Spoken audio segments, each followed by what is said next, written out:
Hey everyone, welcome to Tent Talk, the Farmers Market podcast. This podcast is all about farmers markets. Whether you're a farmers market manager or a small farmer, food maker, or artisan selling at farmers markets, you have found just the right podcast. I'm Kat Fields-White. And I'm Bridget Myers. We're longtime farmers market managers, educators, and consultants. Get ready to catch up on all things farmers market pros with us. We're talking about defining farmers markets in this month's Tent Talk series. And today, we're talking with Dr. Kim Hutchison and Meredith Ledlie Johnson about the Virginia Farmers Market Association's Market and Market Manager certification programs. Today's episode of Tent Talk, the Farmers Market podcast, is supported by American Farmland Trust, protecting farm and ranch land and promoting farmers markets nationwide. American Farmland Trust will once again host America's Farmers Market Celebration from August 1st through September 30th, 2025. You can help shape this year's campaign in 3 ways. First, be sure to add or update your market's listing at markets.farmland.org to be sure that shoppers can find you. Next, take the survey to provide input on how the celebration can best serve your farmers market. You can help shape how American Farmland Trust awards cash prizes and grants to participating markets. Find the survey link in our newsletter or by clicking the American Farmland Trust logo on the resource page at farmersmarketpros.com. One more. Want to share your thoughts about past celebrations or how the campaign will work in years to come? Join AFT's online roundtable on Tuesday, May 20th to share feedback, questions, and suggestions. They'll be all ears. Watch our social media and newsletters for the registration link, and for more information, click the American Farmland Trust logo on the resource page at farmersmarketpros.com. Welcome back to Tent Talk, everyone. Today, we're talking about how the Virginia Farmers Market Association certifies farmers markets and provides market manager education and certification via Farmers Market University. Join us as we hear how Dr. Kim Hutchison of VAFMA and Meredith Ledlie Johnson of Virginia Cooperative Extension developed and now manage these programs that provide professional credibility to managers and their markets. All right, welcome, Kim and Meredith. We're so excited to speak with you today. So why don't we just jump in, maybe a little quick intro. Kim, if you want to let us know your background and kind of what brought you to farmers markets and how long you've been with VAFMA. Thank you. Well, I appreciate being here. I'm Dr. Kim Hutchison, and I actually came full circle to the farmers market. I started moving from an orphanage to foster care, and I was fostered on a Virginia dairy farm that was run by a very well-known Mennonite family here on the East Coast. And I lived there for over 9 years, and we ate what we raised or grew, and that was it. And so as I moved into being a teenager and moved from being in foster care to living elsewhere, I noticed a difference in my health. And so as my career progressed and as I went through school, this was always something that was of great interest to me. I joined the farmers market in 2018, the Virginia Farmers Market Association. They were looking for an executive director and wanting to take the farmers market group really to the next level to truly be a resource tool and education resource for the markets in Virginia and to have a voice. And coming out of a world of politics and working to provide food access and health equity to communities around this country and others, I had then an innate background to be able to work here in Virginia and to be able to leverage all of my tools to really take farmers markets to the next level, to get them not only stabilized, but to be able to meet the needs of our ever-hungry community. So I'm very proud of where the Virginia Farmers Market Association is now, and I look forward to sharing that with you.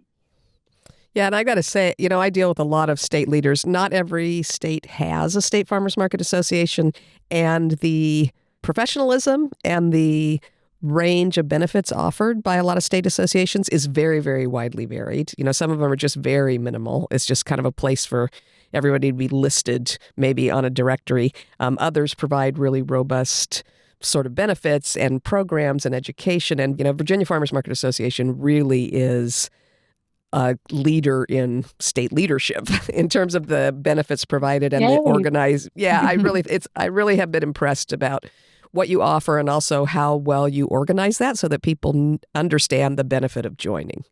Yep. Not the case everywhere. Thank you, Kat. Thank You're you. welcome. She really does speak of your organization all the time, just when we're talking about farmers markets all across the country and things that we can do better.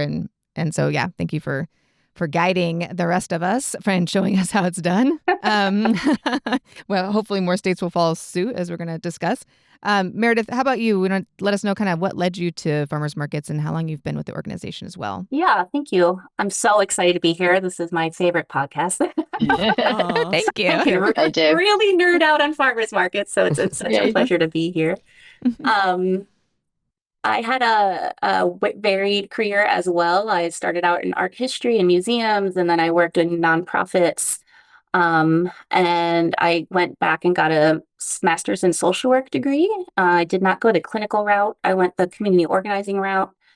And I noticed while I was doing my degree, when I was stressed out, I would go to the park. I was in Brooklyn. I would go to the park. And I started volunteering at the garden there, the rose garden they have there. And I was like, oh, this seems to be really helping my depression being in graduate school. And so when I graduated, I'm dating myself, but I just winged it and looked up agriculture on Craigslist. And the only job that came up was farmers market manager. And I went out for it. I really wanted to work in farmers markets that accepted SNAP. And I ended up being a seasonal market manager for 1 year with Green Market in New York City, running 3 markets 4 days a week. And 2 of them accepted SNAP. And I got to really see the effect of food access programs in both the Upper East Side of Manhattan and in the South Bronx, where my markets were. And so I got to see a really wide range of community and community need. And I got hooked. And then when I moved to Virginia, I got hired by Virginia Cooperative Extension SNAP Ed program. So that's my day job.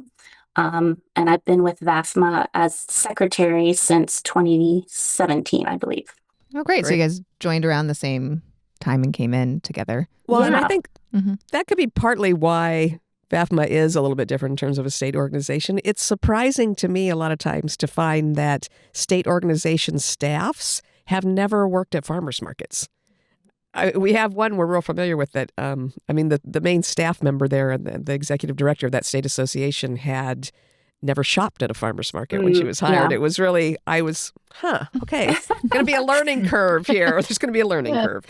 Yeah, because it's such a challenging job. I mean, I know that's literally the theme of your podcast. And, Green Market, they hire a lot of seasonal managers. So they have a very intensive training program that I went through. And it was really helpful to watch. I had never, I had shopped at a farmer's market, but I had never really thought about what it takes to throw one. So, that's kind of what I based a lot of our programming off of, just that experience of going through a great training program. Yeah, they do a good job at training. Green Market is really impressive on that side. And they have a lot of employees. So, of course, it's probably critical that they do that. Yeah, it helps them to have such a robust training program and then helps everybody else. And I'm sure they've had other managers that have kind of gone through that program and managed on site that have then made their way into other avenues that are related, even if they don't stay in market management, something like where Meredith has ended up. So yeah, that's great. So market certification's an idea that's been discussed in a lot of kind of areas for a while. There was a resistance to it. When I first got into markets 16, 17 years ago, I know that the National Organization for Markets was just starting. And when the idea came up about certifying markets or certifying market managers, there was a big resistance to that with the idea that they didn't want to kind of alienate or disenfranchise markets that were all volunteer. So they actually avoided using the word professional. And when we started Farmers Market Pros, they gave us some input that, well, I don't know, you don't want to say it's a professional job because that's going to insult the volunteers that are doing it. But I think even volunteers can learn professional techniques and can learn to meet professional standards, and that it is important for all of us to be taken seriously and for markets to be taken seriously for their economic impact and what they do for farmers and all the things that all of us know about. I think it's important that to recognize we're in a profession. You can't just walk in and do this terribly effectively. You need some guidance. So we're impressed that VAFMA is actually doing market certification, and that'll kind of wind us back to manager certification as well in the course of the conversation. But I'm amazed that you have done it.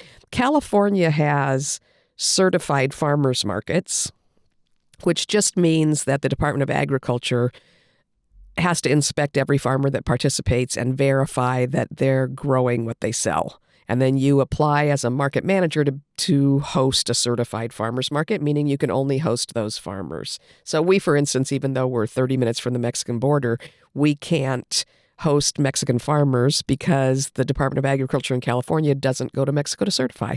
So that's sort of an administrative certification. But your certification is different.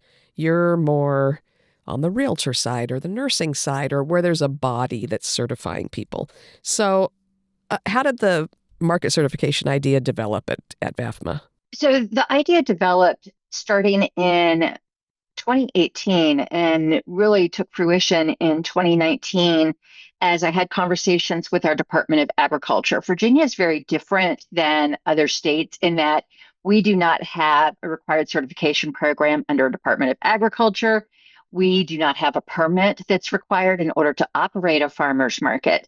There really are no guidelines except following the law regarding food safety and permitting requirements under multiple agencies. And so farmers markets look very different across the state. In addition to that, we have anywhere from, well, really 250, 260 full-time farmers markets that operate on an ongoing basis. And then we have another 100 that may start, they may be pop-up, they may be seasonal, they might be a mobile market, et cetera. And there is no requirement regarding a farmer's market being a producer-only market in the state. The only requirement, again, is that they meet all compliance standards that are written into the Constitution, the law for the Commonwealth, which is predominantly around food safety, and that they have 2 or more farmers that are growing and selling face-to-face to the consumers. And so that's it. In our relationship with the then Commissioner of Agriculture, Commissioner Brana, and Secretary Ring, we started talking about some of the challenges that we have in Virginia regarding farmers markets and agriculture, and really being taken seriously as a retail business, as a professional organization. And from those conversations started percolating ideas. In Virginia, we fall under the auspice of multiple state organizations regarding the laws. We fall under Department of Agriculture, we fall under Department of Health, the Fire Marshal, the Cooperative Extension, the Virginia Alcohol Beverage Board, et cetera. And different agencies prior to VAFMA were not talking.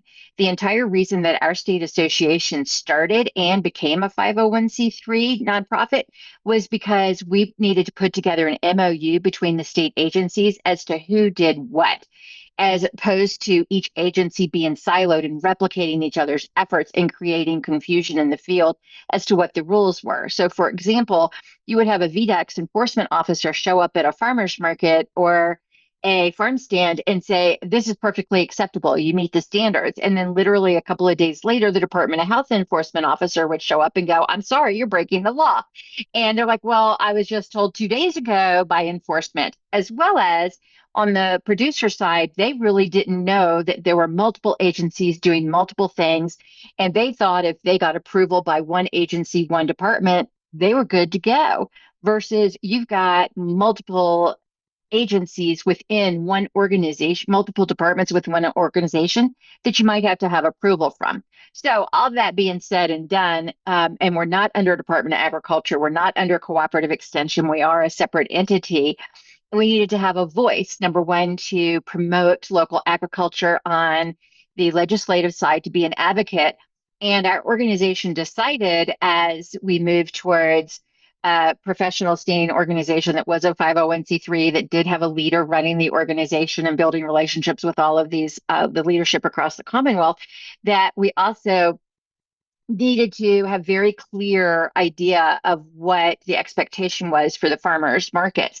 And in doing so, that was not just working with market managers, but also vendors. So for example, we go out and we approve farmers to participate in incentive programs. We are not inspecting, doing soil inspections and things of that sort, but we are validating that the farmers are growing product and they are selling the product that they're growing on their land, et cetera. So all of that rolled up into a conversation literally that took place. Talk about a kitchen cabinet. It literally took place at my kitchen table with the leadership in the Commonwealth and some of our partners from the different universities, as well as market managers, saying, okay, what do we need in the Commonwealth in order to get the recognition? You say that agriculture is the number one industry in the Commonwealth of Virginia as a private industry. It's an $82 billion industry. You say that the Commonwealth was founded on agriculture, 40 acres and a mule. And you say that farmers markets play a part in that. As it turns out, it's over $1 billion industry with 22,000 retail businesses that are a part of it here in the Commonwealth. What should that picture look like? What is the baseline for the farmers markets? And so we came up with a certification process that creates transparency as well as it creates a sense of pride and validation for the markets for everything that they are doing. And so we put together this program in 2019. We sought funding for it, and then COVID hits. And when COVID hit here in the Commonwealth of Virginia, the governor said, okay, or our then governor said, okay, farmers markets are going to have to be closed because, and keep in mind, I had been meeting with the executive leadership up to, talking about the fact that we were going to be in a state of emergency. All of us that had come from the field knew what was happening and knew we were going to be shut down. And so from as late as March 14th, I had conversations with the departments of health and with the departments of agriculture as to us being open. And on the 17th of March, when the governor made a press remark and stated that, all businesses are closed, including farmers markets, they are not deemed essential, only essential businesses are open. And the reason that he did that was because there was no one overreaching permit or certification that could be pulled for any one market that was going to be egregious. When you have farmers markets that are doing millions of dollars of revenue, have 5, 10, 15,000 people walk through a market on any given Saturday, which we have many of those here in the Commonwealth, they're playing music, they're bringing dogs, they've got kids, et cetera. It's much more than just going and buying your local produce. It is a special event. And that's how we were categorized here in the Commonwealth, as a special event. We were not seen as an essential food business. And so we were shut down. And that was not acceptable. And that was on the 17th of March. By the 20th of March, we had legislation written. And I think the 17th was a Thursday. And by Monday, we had it signed off on. I had a sponsor and we had it signed off on. And we have now had it written into the Constitution of Virginia that at any time there is a state of emergency, and we will be open anytime grocery stores and any food stores are open, farmers markets will be open. And so because of the Virginia Farmers Market Association, we had farmers markets deemed essential as a food access hub to provide agriculture, horticulture, and hygiene food in the Commonwealth. And even to this day, Meredith and myself and others have farmers that walk up to us and say, you saved our business.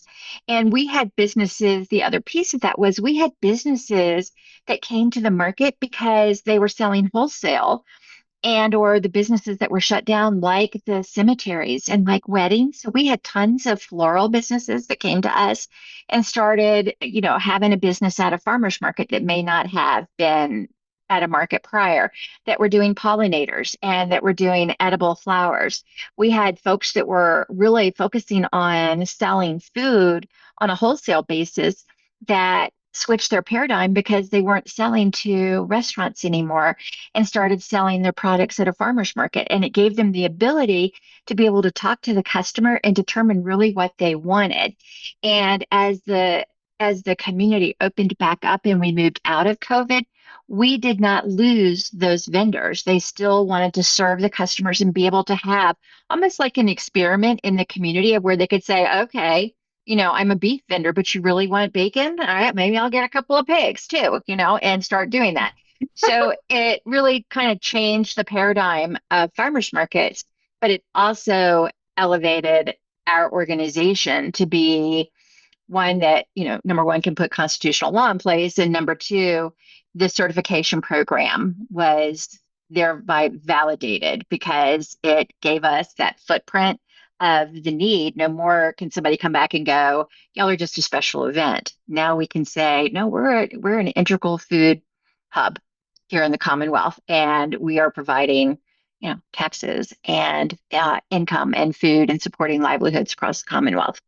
I'm curious. I just have a quick question because, and this is not a COVID episode, but I'm curious in this way. So we were declared as essential here through some of the same kind of maneuvers, but with very specific restrictions. So in California, we're set up where the farmers are in a certified farmers market and the other folks are in what they call here an adjacent event, which is then covered by the health department more than the ag department. Right. So we could be open, but we couldn't have, dogs or music, as you mentioned, but we also couldn't have prepared food or value-added food past a certain point. In fact, cities were allowed to declare that lemon-infused olive oil was not essential, but olive oil was essential. It got into really micromanaged kind of things. So I'm wondering, when you got this passed and were able to make farmers markets essential, was it still an anything goes kind of farmers market, or did you have limitations on what you could host? No, we very definitely had limitations. And so and this is what was written into law, that it's in the agriculture, horticulture, and hygiene products.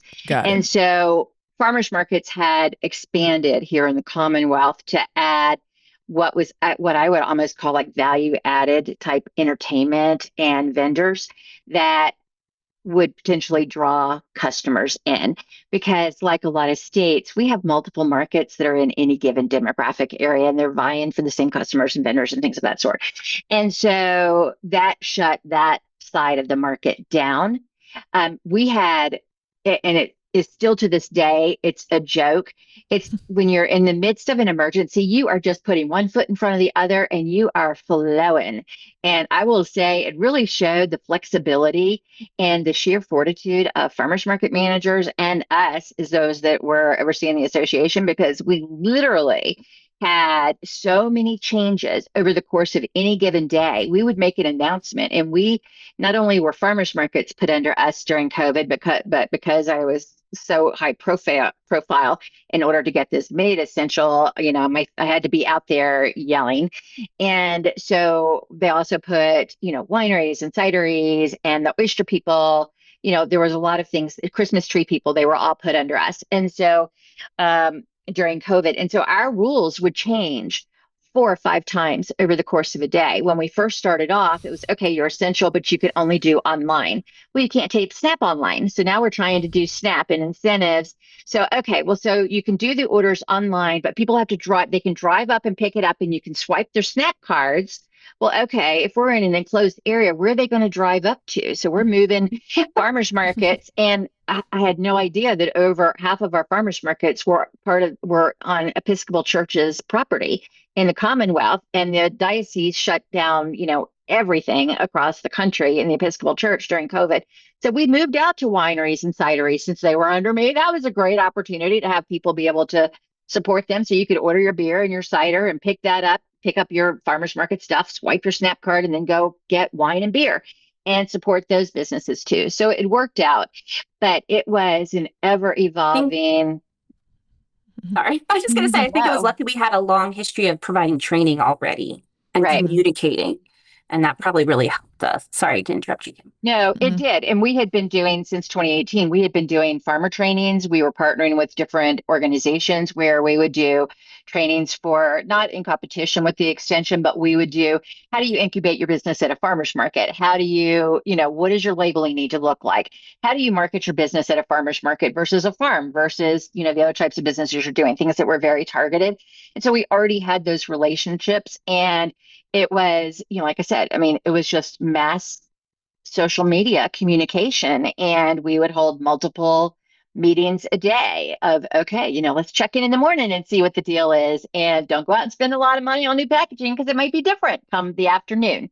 And we got through it. And the interesting thing was that because of we were able to get the pandemic EBT here, so folks got additional money, and so sales soared during COVID. I mean, like 500% increase in sales at farmers markets. And it ended up being a success. And it showed the value of farmers market to many people in the community that thought it was an opportunity to go and buy a really cool heirloom tomato and a croissant and walk your dog and chat with all your neighbors. Well, now all of a sudden they're shopping and they're buying their groceries in a safe environment. And they're talking to the farmers about where their stuff came from. Mm. So you have a certification that is being developed because of this and coming together and putting that all into use. Can you?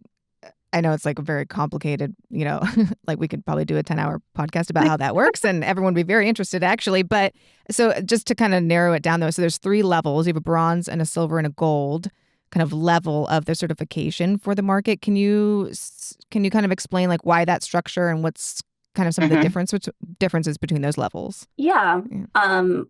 So we planned the market certification program over the course of a year with an advisory council. VAFMA did receive an FMPP grant for the planning of the certification program, amongst some other things. And so we had state agency people on the planning committee, as well as market managers of all types. And so I really looked, when I planned the levels, I really looked around. I looked around at, California certification program, what other states had done. A lot of it was around, like what we call in Virginia grown. A lot of it was around marketing. And so I also tried to think, what makes a farmer's market a farmer's market? And so make that what we call them the metrics, basically the 12 things we look at when we certify you. And I made it bronze, silver, gold to allow basically an easy on-ramp for market managers. This is an optional certification.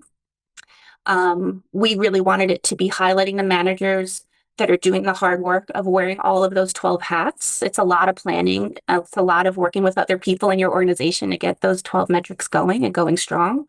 And so and there's all different types of markets, right? Some are small and run by volunteers or run by farmers, and some are parks and recs and 10 different market sites, 5 days a week. So we had to reflect that reality. And I think for me, the certification program, we've been providing our market manager training class since 2017. And to me, as the person who made this training class, I was like, okay, we've been training them on best practices. Let's highlight the people who implement them out in the field. I want to give you a gold star for that. So that was also kind of the impetus for that. And so it is a range of points. So you could be quote unquote bronze in one metric and gold in another. And then we add up your points at the end. And that's how we decide where you land. So you have the ability, also that flexibility within the metrics to be like, Meredith, I'm still kind of growing in this area, but I'm really, really good at my kids programming or whatever it might be. And so that allows for that kind of variability within the markets as well. So Meredith, to achieve gold standard, I'm going to guess that you would have to have kind of gold level metrics in each of those areas? You can bounce around between the metrics, right? There might be a few of the metrics where you're not gold. And I think the other thing that we've found as we piloted the project is, so when you apply, you have a conversation with myself and Kim, and we walk through each metric, because we found people were kind of underreporting themselves because they weren't 100% sure it was new, right? They were kind of nervous. And so let's say you don't have an emergency plan, right? That's the basic, you need to have an emergency plan to be certified. If you don't have that, we will not ding you. We'll say, here's a template, fill it out, come back in 2 weeks. You now have an emergency plan. So it became kind of almost an audit of your market systems with support provided underneath of training. And then at the end, so the certification process is about a month or 2 long, and that we interview you, you go back, you tweak things, you gather all your proof. and then we officially certify you at the end. And is it common for markets to start out at one level and then progress to the next? Like the first time they apply, they land at a bronze, and then maybe they come back later and go for the gold, or how does... Kat, we have been shocked. That was interesting. Yeah. I originally thought that's what it was going to be. Every person who has applied has come in gold. I think because of we assist you, we want you to be gold. So where you are maybe lacking but able to move up within, your planning, writing a policy or something simple, we can then certify you as gold at the end of you tweaking your policies or something similar. Or it's also been, I had no idea how competitive market managers were. They were like, what do I need for gold? I'm going to get it. And I was like, oh. Because you don't want that market down the road to have a higher rating than you, right? I had no idea. And what was interesting was with our conference this year, we offered several things to folks that participated at the conference that then could correlate into points for the certification. And so markets took the ServSafe training. They did the first aid CPR training, et cetera, so that they then could prove to us, and they're like, I want to be gold this year. That to Meredith's point, it was really cute that we had some markets that came in silver, and they're like, what do I need to do to get to, I'm going to do that emergency plan, help me out. I want to do that. Obviously, we can't get somebody SNAP certified within that 2-month period of time. But there also are a couple of other areas where there's room for folks to be able to implement practice. And what we found more times than not, somebody said, oh, well, I've been meaning to do that. I know I need to. Now is the reason for me to go ahead and do it. I will do it now. And that was really fun. The other was we have people in our market manager certification program this year that didn't achieve gold last year. And so they're taking the program so that can be their, they can check that box next year. So it's really proven to be an added benefit or a cross benefit, I guess. But there are some competitive folks out there for sure. We always laugh about that. Then people make fun of us. We're not so competitive. We're down home farmers market people. I'm like, yeah, look at that AFT contest. Tell me that again. Tell me that again. Well, we like to be the best. In addition to the core pillars, though, what Meredith didn't mention is that there are a couple of categories for innovation, which, to answer your question further, Kat, you don't necessarily have to be gold in every area, because there are a couple of bonus areas that we look at in addition to the core pillars that are, what is something just super cool that you're doing that's innovative or different. And so you can pick up a couple of extra points that way that might push you over the level. Yeah, I've always been an extra credit chaser. Yes. Extra credit. Well, yes. That's the nerd in all of us. And honestly, that has helped VAFMA because then when someone asks us a story about, tell us a cool thing one of your members is doing, we're like, well, there's this really cool program they're doing in partnership with the library. Right. It helps VAFMA tell the stories of its members. So it has kind of become this self-reinforcing wheel of training, certification. Oh, we get really good detailed data from that member. Training, certification. Right. We get really, it has kind of a beautiful cycle to it now, which I would love to say we planned. It was all totally part of the plan. Just go with that. I think, the other piece of it that is so important is that because we don't have the certification, because markets are not required to report their sales and things of that sort, it's voluntary, et cetera. And a lot of our data is ancillary or it's aggregated.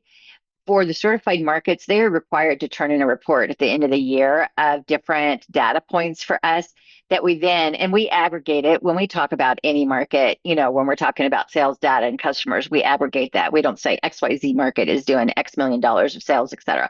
But it gives us those tools for us to be able to collect data.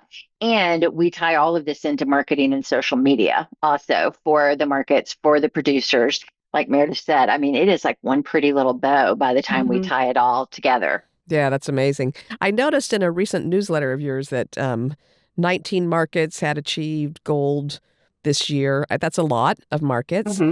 What's the overall number that's achieved gold certification for y'all? Do you know roughly? So it was 19 last year, and it'll be about 20 this year as well. So this is the second year of the program. Oh, got it. Okay, so it's still relatively new. So that's that's even if you count your casual markets and things, that'll be roughly 10% maybe of the markets in Virginia. It will. And I think the other thing that we found this year is as a new project, there's always little things that you're trying to work out, little idiosyncrasies that pop up when you're in the middle of it and you go, why did none of us think of that? That was just a stupid mistake on our part. And so we have tweaked it and we've made a couple of changes. But in addition to that, trying to figure out the best time to do something for markets has been a challenge. So we've kind of moved the dates, et cetera, a couple of times for the actual program to meet the needs of the market versus our needs as an organization. So we literally are in the process now of finishing up this year, and we cut everything off for March, that everything had to be done so we could make the announcement for the majority of markets starting. And we've just had a couple of markets that have come back and said, oh, please, can I go through the certification program? It's so important to me. Well, did you not see the 85 emails that we sent out about it and all the phone calls, et cetera? And so, always trying to manage that piece of the business is a challenge. But we have garnered, I think the positive of it is that we have garnered interest and excitement, and we've seen the value. And I don't know if y'all participated at the conference in the session on the certified market, but the ancillary results were increase in customers, increase in revenue, increase in spend. The Increase in consumers retaining vendors. and retaining vendors and attracting vendors. We had market managers. We had 2 market managers last year that told us that they got calls from vendors from competing markets that wanted to come and sell at a certified market. And, did they have room for them? Well, the answer was yes, we will make room for you if you meet our criteria as a vendor. And it goes to the fact that, again, the markets, we are providing the promotion for it as well as the markets. But the promotion we're doing is more than just putting a woohoo email out on social media. We are listing what this criteria is that this market has achieved in order to become a gold certified market. And the community members are shocked to see that this market has a ServSafe manager, that they have first aid CPR, that they are an inclusive market, that they have, their products in multiple languages, that a diversity and inclusion component, all of the different components that make up a market, and consumers feel comfortable and confident to be able to go and sell at that market. We also had, which I thought was a really interesting side benefit for the certification, that we had a town council that actually reached out, and they had already hired a person because they'd gone through our market manager certification program. And then they funded a full-time pavilion for the gold certified market because they saw that there was an impact to it. And so these types of certifications and validations for what that retail business is doing in the community has provided not only professional growth for the market manager, but also financial support, whether it's infrastructure, whether it is, media, et cetera, from the community at large, which has been kind of a cool little benefit. Yeah, I imagine it would be such a good leverage point in terms of trying to get local grants or support or trying to get sponsors. Yeah. And honestly, when you talk about all the things that you're publicizing that the markets have to do to achieve this certification, I mean, that's such a good illustration that farmers markets don't just happen, because that's got to be a shocker 100%. for most consumers, because so many consumers don't understand that they don't just pop up spontaneously. I was going to say, it's like we're all doing all these things all the time, but am I going to sit down and make a list of all the things that my market does and say, oh, we have an emergency plan, like we're incubating small businesses, and put it out there as a marketing tool for our own market? Yes, that'd be great, but there's not really like a structure or a template for that. And if I'm just saying it about my own market, our customer is going to say, oh, like, who says that you guys are doing this? Who's checking on you? But having an organization say, hey, we checked on it and they really are doing this, and look at all of these markets that are doing it, because guess what? Markets do these things. And so getting that message out there is just such a vital marketing point for consumers to understand, and vendors and people who want to participate in this space, what goes into running a market and how detailed it is and how important it is that we are, hitting these milestones and doing these things in our jobs so that our market can work successfully. I wonder too, I think we talked about this a little bit, not at this year's conference, but last year's conference when we were talking about manager compensation. But I would think that this would be a terrific tool for a manager to take back to a business association that they worked for, or a Parks and Rec department, or what have you, to show them just what's required of this job and what kind of qualifications you have if you've been able to get through this certification process. Does that help them in salary negotiations? And I would think so. Mm-hmm. We anecdotally have heard that like markets that are run by towns, parks and recs, like they get certification and they love these certifications. They do. We did have at least one market manager that used it to leverage an increase in pay that I can remember, right, Kim? Right. We had the two, which I won't mention, but we did have one that was able to get for sure. Yeah, that was able to get full-time salary and benefits, and then we had the other that was able to move from a part-time and not really a volunteer, but sort of a volunteer into a full-time employee of economic development. And so the other side of that coin, though, which was a shocker, is that we created a template that folks could use and just plug in the specifics for theirs of, here are all the things that we did to achieve this, woohoo. And they sent it to their towns and everybody. And we did, to your point, we did the publicity also. So one market manager who is amazing, I don't mean to kill her off by saying she was, but another town came to her and tried to poach her because she had done all of this and they wanted her to come to their town. And it was in, it was part of Virginia where the towns literally, you can have one foot in one town and one foot in the other. And they're like, come do this for me and we'll throw money at you. And I'm like, oh, don't steal our market managers because that's the side we don't want. They did such a good job building this market. But in addition, and Meredith, I'll let you talk about the market manager certification and the salary side on that. Yeah, let's go ahead into that. We did want to talk about the gold level requires farmers market manager certification. I know Bridget has a couple of questions that we'll come back to towards the end, but let's talk about that farmers market manager certification. So the gold level requires that, right? Requires that the manager have completed the farmers market manager certification that you offer, because that is another concept that's been talked about for a long time on a national level, but there's very few organizations that are actually doing it. I think the New York Federation does it. I think Illinois has a manager certification process, but and then BAFMA, of course, and yours is quite robust, but it's very unusual still to see that. Yeah. So tell us a little bit about yours and when your manager certification program started and kind of what the format was then, what it is now. Yeah, that's my other baby that is now walking and going to school without me. So that started, so in my position within Virginia Cooperative Extension SNAP Ed program, I was really tasked with increasing the number of markets in Virginia that accepted SNAP. And so that was the first metric they gave me to achieve.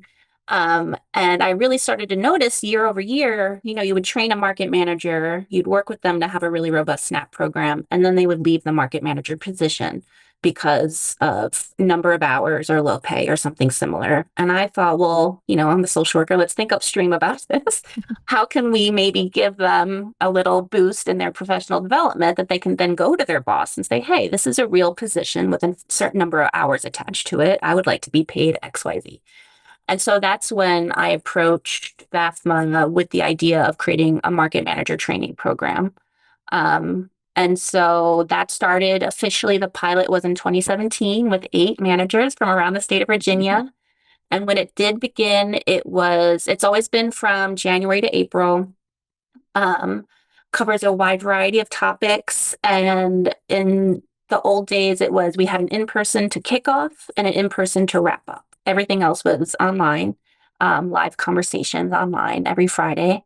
And that has kind of morphed over the years since COVID. So now everything is online, which did eventually allow for out-of-state participation as well. So the market manager certification has kind of grown from a BAFMA market manager certification to a nationwide certification that is now hosted on Farmers Market University, which was our other baby that we launched for a training platform for market managers. And so I taught the course from 2017 until 2023. And I loved it. I loved being able to see the market managers really start to take on that sense of confidence in their role. And BAFMA has taken it and run with it since then on its own. It's their own program, and it's been incredibly successful. We usually certify around 40 market managers is the usual graduation rate each year. So it's been really successful. And do you have any idea of how many of those managers out of that 40 per year are coming from places outside of Virginia? Kim's telling me now this year it's about more than half of the class is outside of the state of More than half the Virginia. class. Interesting. Yeah. Cool. The last 2 years, we've always had, after the first class of 8, we had one or two people that would come from other states, and usually they were adjacent states, North Carolina, Tennessee, et cetera, that would come in and participate in the program. But um, I would say 4 or 5 years ago, we started seeing other states come in and participate. We started seeing leadership. We had the mayor from a Midwest state come in and participate because they were looking at doing food access work. We've had a couple of states that have been interested in being able to expand or figure out how to really develop their farmers markets. And so they come in.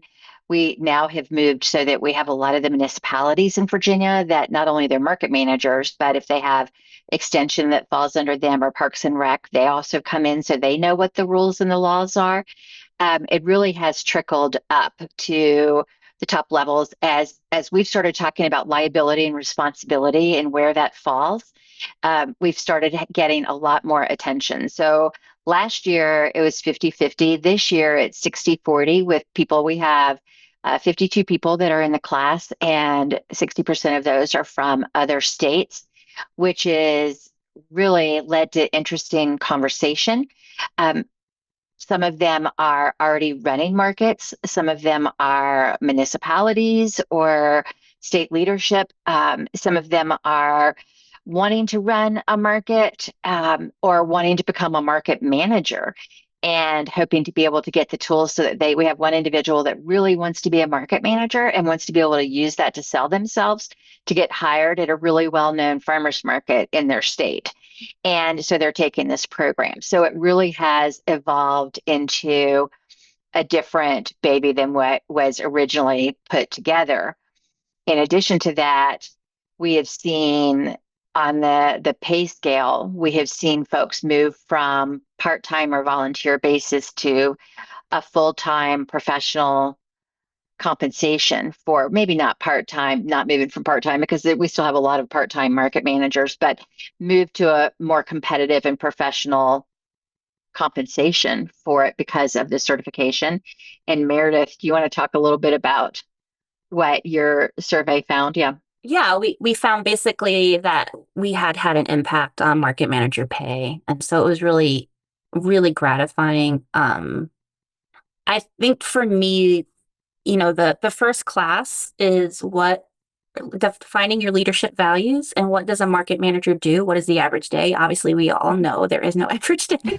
And so watching the light bulb go on for those students in that class as they say to me, oh my gosh, this is so much. I should ask for a higher salary. Like obviously not everyone can get a raise walking out of the class, but I really do see the light bulbs go on of this kind of feeling of self-respect, because I think when you're the only one in that role, it can be very daunting to have people understand exactly what your responsibilities are and your impacts are. And I think this certification is one way to do that. Last year, we had a part-time market manager from a southern state that was exhausted and frustrated and felt like that what they were doing was not being recognized within their area. And they didn't have a huge amount of farmers markets in their state. And so they took the class. And as part of the class, you have to take a project. And so, it's 14 or 15 weeks, and you're learning a different component about running a farmers market throughout this course. And then you do a project at the end. And we always tell folks to do a project based on something that is important to you or relevant to you. Do you want to become a snap market? Do you want to change your date? Are you rebuilding your website? What are you doing? And then generate your project around that, and we'll give you feedback so that you then can go and, implement your project. And so what this market manager did was she clocked for 3.5 weeks every moment from the time that she woke up to the time she went to bed that she spent on a farmer's market. And she took her 90-hour part-time job to the Commonwealth's attorney and the city manager that in her state and said, "This is what I do to run your business. I need to be compensated for this." So you're basically violating labor laws by calling me part-time, right? Yeah. And or you need to change the paradigm and hire additional people. And they did. They hired her as a full-time person. And she said, "I didn't necessarily position it as a liability and an EEOC and a Department of Labor violation, but it very obviously was." And it's eye-opening.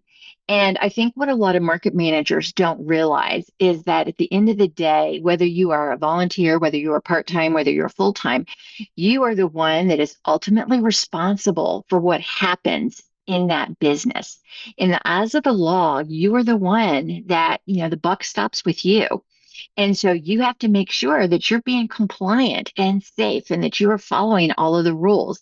And that is by far the biggest awareness that people walk out of this class with of, I had no idea what was really involved and what my responsibility is. And I think it's helped here in the Commonwealth where we don't have the requirement that you have to be a producer only and we do have the requirements of where they have to meet the law, where the market manager walks out and says, "Show me your certification. Show me that you're working in a certified kitchen. You've got a piece of paper from that agency. I want to see it, and I want it as part of my records. that you're compliant, et cetera." So it has. It's generated more money. It's generated a more sense of pride and professionalism. And that's trickled up to the folks outside of the farmers market world that are working in these agencies. And they now talk about, as everyday conversation, they talk about certified market managers. They talk about certified markets. And I love that they think that that's everybody. And I wish it was. That's our goal, dominance, world dominance, where this is concerned. But, that's what they expect now. That's great. No, and I'd love to see more places expect it. Just to kind of wrap up on certified market managers, and then we have a few more questions about the market certification program. So tell us a little bit about, I know in the beginning it was a VAFMA project, and I think you probably used some FMPP money or something to develop the market manager certification. What's the relationship now between Farmers Market University, where that seems to be housed, and VAFMA, where it actually seems to be more marketed? If you go looking for, Farmers Market University or the market manager certification, you end up in the lap of VAFMA. You don't really kind of stay in that Farmers Market University box. So what's the relationship now, and what do you see it as going forward? So Farmers Market University is new. So we are still transitioning our programming. Really, the ultimate goal for it is a place where you can go and learn what it takes to be a farmers market manager in a stellar way, anywhere from wherever you are in the country. Basically to reflect the need we had seen from students coming from all over. And so we also wanted it to be a revenue generating stream for VAFMA. And so Farmers Market University is neutral and on its own and will be housing. So you have the Farmers Market Manager Certification course, which is the January through April. You meet once a week live via Zoom. And then we are also housing our recorded version of that course, which is the recorded classes. So you can, if you've missed that window, if you were hired in June and you need to learn how to be a market manager, you can go and watch those recorded classes at your leisure. And then the other thing is we were always asked for an expansion. So we have the 201 level course on Farmers Market University as well. And so we are continuing to kind of shift our training programming over to Farmers Market University as like our training platform, basically. And so we will have, we have the Virginia food safety training, right? That's really a VAFMA programming. The recording will be housed at Farmers Market University, but there are some overlaps still, but we're really trying to separate it out so that anyone feels that they can attend our market manager certification course, because we have really worked to make it less Virginia focused and more neutral and nationwide focused. Gotcha. Yeah, we'll be watching that and how that develops. Of course, Farmers Market University is a resource partner with Farmers Market Pros, so we throw some folks back and forth there. Appreciate that. Thank you. So let's just wrap up a little bit. I think we're getting close to time, but we got a little time left. We have a few more questions about the market certification program, and then I've got a couple of questions about what might be next on the horizon. Yeah, just to kind of wrap up the certified markets certification, what is the cost for that, and how is that handled or typically funded from these markets? I appreciate the question. There is a cost associated, and it is $100 per market. They, if you are a VAFMA member, if you are not, it's $149. Or join VAFMA, and then it's $100, right? Pays for itself. The certification is yearly, and we have gotten pushback on that. However, it needs to be yearly because markets change, market managers change, programs change, vendors change, et cetera. And so we need to make sure that the market meets compliance standards every year. To that point, we had we had two markets that were under the auspice of a nonprofit last year. The nonprofit folded, and it's now gone under Parks and Rec. And Parks and Rec is in our MMC program, and they've said, we don't want to go through the certification process this year. We want to finish the class, and then we'll swing back in because we want to come back in as gold. And we want to make sure that we're a gold certified market and get the transition under our belt. So things change in market, so it does need to be yearly. Regarding the fee, markets that have given us feedback that the $100 is not an onus amount of money. It's not the $10,000 or $15,000 that y'all end up paying in California by the time you go through your quarterly certifications, et cetera. But it is skin in the game, so to speak. People have to pay something in order to go through the process, as well as it's our time and our media. We go out to the markets and do a presentation. We do press, et cetera. You get a banner and the logo, and there's a lot that goes into it. So it's well worth it, as well as I can't even remember exactly how he phrased it, but one of the market managers said you can always scrape up $100. Yeah. If this is something that changes your business, and it's going to change how consumers view your business and customers view your business. And it's not only level on the playing field, it said, here's the level playing field, and here we are. And so I can find $100. And I was like, yeah, okay, I appreciate that. Thank you. No, I think that's such a bargain. I feel like talking to y'all like I do to some of my vendors, you have a very valuable thing here, honey. Raise your price. Exactly. And I'm also really the price relieved. Hasn't been the issue. That should definitely not be a barrier to entry. And I'm relieved to hear, too, that it is a yearly process because obviously if a few staff members change or certainly the leader changes and it would be a shame to see markets be able to claim that they've met all these gold standards when in fact they've let it go as leadership has changed and things. So I think in order to give the consumers confidence and the vendors confidence, this needs to be a yearly renewal thing. I think that's a really smart decision. Just a note to anyone outside of California, that is a third of the cost of one of the 3 permits that we have to operate. Oh my gosh. And that's not even including CDFA, which is the tens of thousands of dollars that we send in every year. No. So just... I'm going to be real Southern and bless your heart, even though I'm from New York. Gosh, I know. Right? Oh my goodness. It's a different game out here. But on that note, my permit, like my ag permit, all they're saying is that my farmers are certified by them. They go inspect their farms. They're not saying inspect the market. They inspect the market and but it's only the farm related items. It's not they're not checking emergency plans. It's not all the other hard work you're doing. Yeah, it's not checking any of these other milestones that I'm reaching. Health department, same thing. They're just saying that the vendors that are at my market are certified by the health department. They come to the market and make sure that there's safe practices at the market. All very important things. That permit's $800 a year. So, but they're not saying anything else about anything else that's happening at the market. Well, so it's when just you talk about having an emergency plan in place, that doesn't come up. No, I mean, this the fire department sort of sits at a webinar once in a while and says, "Y'all have anything planned if things go badly?" Oh my God, don't get me started. That's about it. So this is, what I'm saying is that ours are very like fractaled, and we're kind of in that conversation right now. I have been speaking to the city and agencies there, saying, hey, can we group up and kind of get something that says, hey, markets are doing all of these things. So if you look at one division of this, you're not like, oh, markets are, only California producers are here and their farms are inspected and they're inspected at the market. Because that is true, but it's only a Mhm. piece of what's happening at the market. And so I really appreciate this program where it's a market certification where it's saying, hey, markets are doing all of these things. Like, can you believe it? Right. And yes, they're doing them. Right. Yeah, it's amazing. I know you and I, Bridget, were both nodding the whole time we were talking when Kim was talking about one agency coming out and telling you you're clean, and the next agency the next day coming out and saying, "Oh no, you can't do that." And, Don't get me started on my fire department and my health department, how they acknowledge that they have different rules that we have to follow that contradict each other. that contradict each other about cooking under the tent. Yeah. And I said, okay, so when this inspector comes, I'll move things around.